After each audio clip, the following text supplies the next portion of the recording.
So yesterday consisted of a full day of teaching, which was a blast. I always love doing that.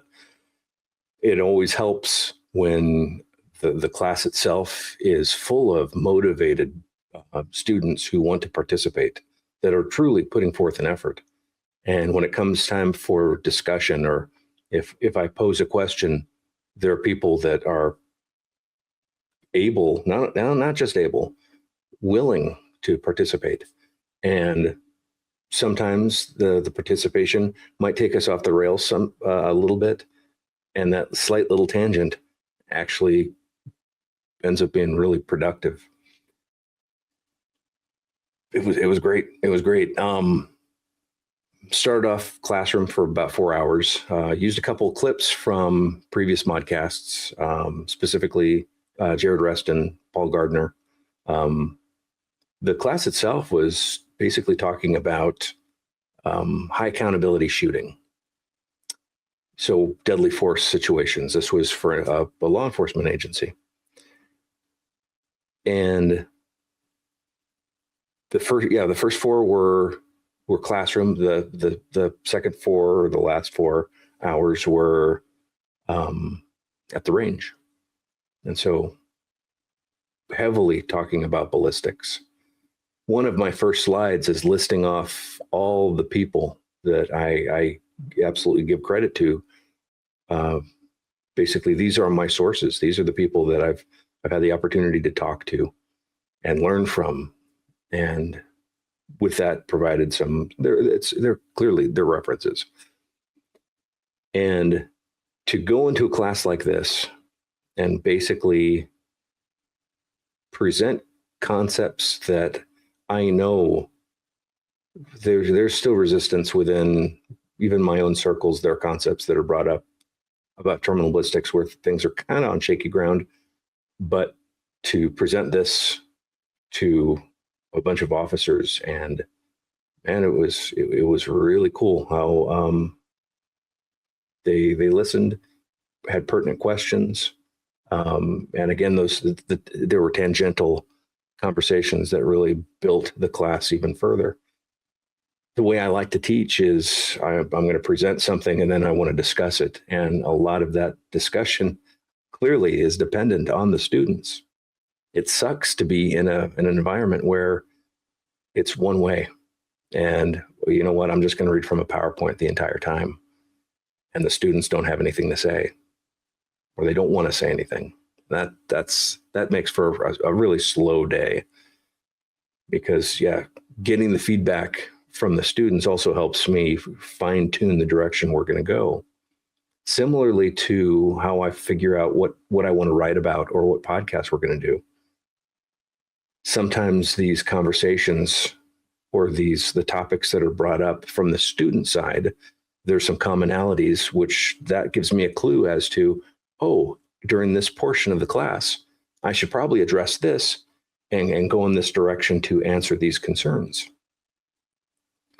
Matter of fact, that's essentially how I create a lesson plan. So either I find a need or I'm told about a need that the agency, the client, whoever, needs a course taught, and we need about this specific topic. Well, what I do then is I find the resources that I have. More specifically, I look at the resources that I've already created. I look at the lesson plans I already have made and see what fits, and take a little from this, take a little from this, and put it together. So yesterday's course consisted a lot from my previous pistol classes, a little bit from rifle classes, and then I think this was the first time that I really dove deep in a class about terminal ballistics. That was a blast. That was great. And then also got into a little bit of anatomy, pulling in some of the concepts that I learned through tactical anatomy. And that kind of made a complete course. From there, so that's the classroom. From there, going to the range, figuring out, okay, what are the necessities here? What are the goals? And how can I convey something, or how can I have officers or students do some drills that will reinforce the concepts that were taught in the class, but also have several of these repeatable where they can have metrics to follow for themselves. So that's, and I made a post about this, a B8 at 25 yards, 10 rounds. So for today, or yesterday, I should say, after we confirmed 0, one of the drills we did was B8s at 25 yards. No time because this was the first time that this has been introduced to these people. And 25 yards, unfortunately, right now in law enforcement, in a lot of the agencies that I'm in contact with, 25 yards is kind of outside the norm. We used to shoot 25 yards on a regular basis, but now things have gotten a lot closer. So bringing it back and having the officers shoot, and I have them shoot all at once, not individual. And that's one of the things I bring up later, because we do a B8 we do the exact same drill at the end of class. And the idea is the first time you go through, take a picture of it, keep it or whatever. Those are some of your metrics. At the very end of class, after we've been shooting, same exact thing. I'm not changing anything to that drill because I want to have that as my baseline. One of the things I also explain is we can tweak things to make things a little bit more difficult or a little bit more stressful. Even though I do say, hey, the only person you're competing against is yourself. But if you do want to increase that stress, you have the officers shoot individually. Put a timer on it. And does the timer really matter? It doesn't. But it adds a little bit more pressure. But more importantly, it adds an additional metric those officers can use in the future. So yesterday's course, I had some younger shooters, and so I didn't feel the need to add on a lot of stress. We're doing this in a low stress environment. It was a success. Also, I think the second to last drill was 5 yards, 5 rounds in 5 seconds from the holster. And that was another thing. So there were officers, they were not shooting to the level that they were hoping. And I reinforced, or not reinforced, I told them, don't feel bad about this. First off, this might be the first time you've ever done this, but more importantly, this is providing you metrics for the next time. So the next time you can see where you're going. So if you're not shooting regularly or getting that drive practice, you might see your score's going to go down. However, if you're maintaining your skill set and improving, the score will go up. And so it's cool to be able to provide tangible things for students where they can come back on their own time, or if I were to come back and teach again, we can do those drills again and compare to where they were. One of the biggest issues, though, from yesterday was weather. Weather was beautiful. However, it was dry, it was hot, it was sunny, minimal shade.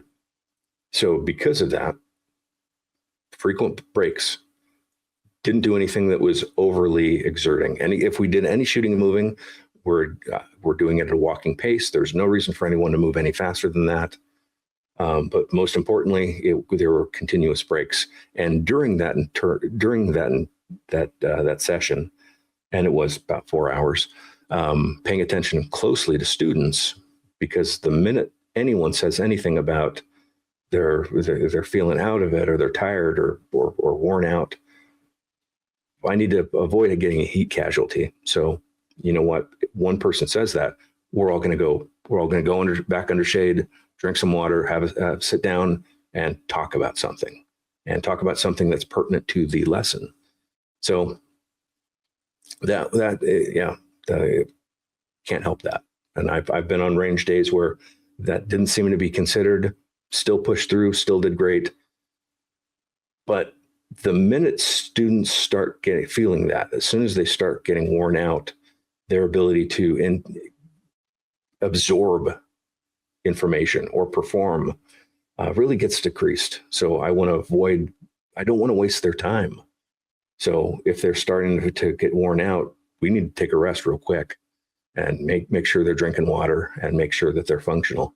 So when we're on the range, we're not only being as effective as possible, we're not only absorbing as much information as possible, but also there's a safety issue, not just safety with heat casualties, but safety because we're dealing with live firearms. So that is pretty much it. Yeah, it was a great day yesterday. Great day, lots of fun. It was a time well spent, and I look forward to doing further classes like this. Basically, if there's a need, I'm happy to figure out what resources I have that can help put a class together to fill that need, and go from there. But again, the best part is having those students that they're attentive, they're enthusiastic, and they provide pertinent feedback and questions. They're engaged. So that's all. Yeah, again, great day yesterday. I look forward to more of them. So I'll kill the feed now, and I'll talk to you later.